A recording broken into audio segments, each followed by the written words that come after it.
प्रकल्प जो सुरू केला होता आत्तापर्यंत पूर्ण झाला असता तर पुण्यासारख्या शहरामध्ये, मुंबईसारख्या शहरामध्ये पाण्याचे कट्स लागू झाले नसते. पण ह्याच भाजपानी, ह्याच मिंदेनी तो प्रकल्प पुढे ढकलला आणि आपण ह्या राज्याचे हाल पाहिले. बरं, पाऊस आला तर आम्हाला वाटलं होतं पावसाची तरी तयारी राहील, पण ज्या अंधेरीमध्ये गेले 10 वर्ष, आता जवळपास 12 वर्ष भाजपाचेच आमदार आहेत, भाजपा प्रणितच खासदार आहेत, नगरसेवक भाजपचे आहेत, अंधेरी सबवे पहिल्या रिमझिम पावसात पण तुंबायला लागलेले आहे. जे आम्ही 2021-22 साली करून दाखवलं, गांधी मार्केट असेल, हिंदमाता परिसर असेल, मिलन सबवे असेल, हे फ्लड फ्री, पूरमुक्त करून दाखवलं. तर मग भाजप आता गेले 4 वर्ष स्वतःच्या हातात एक तर प्रशासन आणि सत्ता असताना देखील हे का नाही करू शकत? चाटम सगळीकडे बोलतात, शिवे घालतात, शिवीगाळ करतात, वाटेल ते मनातील ते बोलतात, पण कामावर लक्ष का नाही आहे? महापौरांना बांगलादेशबद्दल जास्ती पडलेली आहे, पण कामावर लक्ष नाही आहे. मुंबईत एका रात्रीत जवळपास 100-150 झाडं पडणं असेल, कोणी इलेक्ट्रिक्युशननी मरते, कोणाच्यावर स्लॅब पडून मरते, आणि हे सगळं झाल्यानंतर आपण पाहतो इथे अमित चाटम या पायऱ्यांवर हसतायत की काल काय झाडांवर होतं, आज मॅनग्रोव्हवर, आज मॅनहोलवर आहे.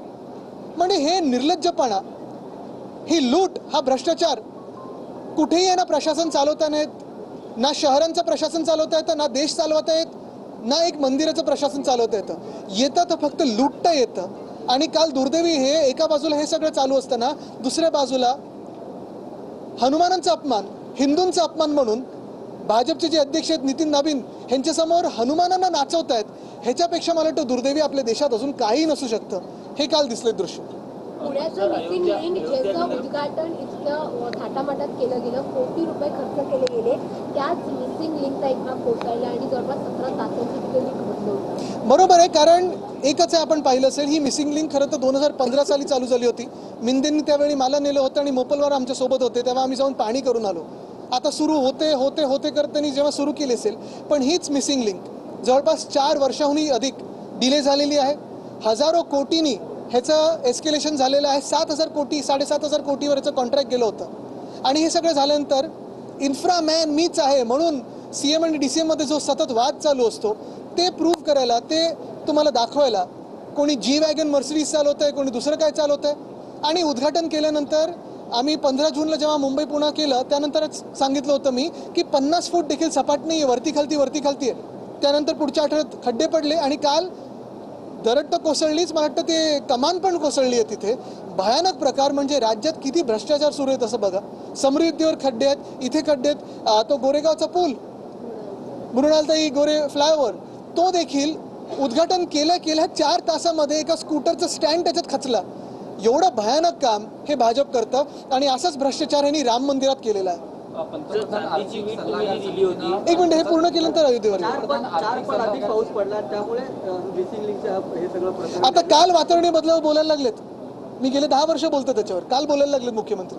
पंतप्रधान आर्थिक सल्लागार समितीनं शिफारस केली की महागाईमुळे लाडक्या बहीण योजनेचे पैसे वाढवले पाहिजे.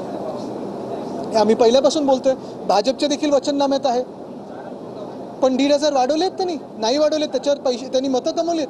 तसंच देशभरात त्यांनी सांगितलं की आम्ही वाढवून देऊ, पण 85 लाख महिलांना याच्यातून कमी केले. आणि आज पंतप्रधान कुठे आहेत? मिसिंग काय? अच्छा, लिंक. मला वाटलं आपण सीएम म्हणाले की हे पावसामुळे झालं, पण पावसाची जी आमच्या पुलाची टेस्ट आहे असं म्हणून त्यांनी उत्तर. आता मी ह्या देशातल्या सर्व इंजिनियरना विचारत आहे, आत्तापर्यंत जे रस्ते होते ते रस्ते एकदा बनले, टेस्ट झालं, सेफ्टी चेक झालं की उद्घाटन व्हायचं आणि ते चांगले चालायचे. मुख्यमंत्री महोदयांकडे काय अशी योजना आहे की त्यांनी गडकरी साहेबांचं इथेनॉल E20, E35 ह्याच्यात टाकलेलं आहे रस्त्यांमध्ये, की पहिल्या पावसानंतर आता चाचपणी होते, परत रस्त्याची सेफ्टी चेक होतात आणि त्याच्यानंतर परत रस्त्यात खड्डे पडतात, मग त्यानंतर रस्ते चांगले होतात. हे नवीन काहीतरी त्यांनी आणलेलं आहे. मला वाटतं एक विद्यापीठ आपण काढावं, इथेनॉल युनिव्हर्सिटी ऑफ इंडिया, आणि त्याच्यात फडणवीस साहेब आणि गडकरी साहेब आपल्याला नॅशनल हायवे असतील, स्टेट हायवे असतील, गल्लीत रस्ते कसे असतील ते दाखवू शकतात आणि त्याच्यात मिंदे हे ऑनररी प्रोफेसर म्हणून येऊ शकतात. 49 करोडचा घोटाळा हा म्हाडामध्ये पाहायला मिळतो आणि राजस्वमध्ये हे सगळं हडकंप असलेलं आहे. पण वंदना सूर्यवंशी यांचं ट्रान्सफर करून सुद्धा ते अजूनपर्यंत वनमंत्री खात्यामध्ये गेलेलं नाही आहे. पण या मागचं कारण काय? त्यांनी बावनकुळेने सुद्धा लिहून दिले की यांचं ट्रान्सफर झालेलं आहे. या व्यक्तीची ट्रान्सफर अनेकदा झालेली आहे, पण तिथेच राहिलेली आहे.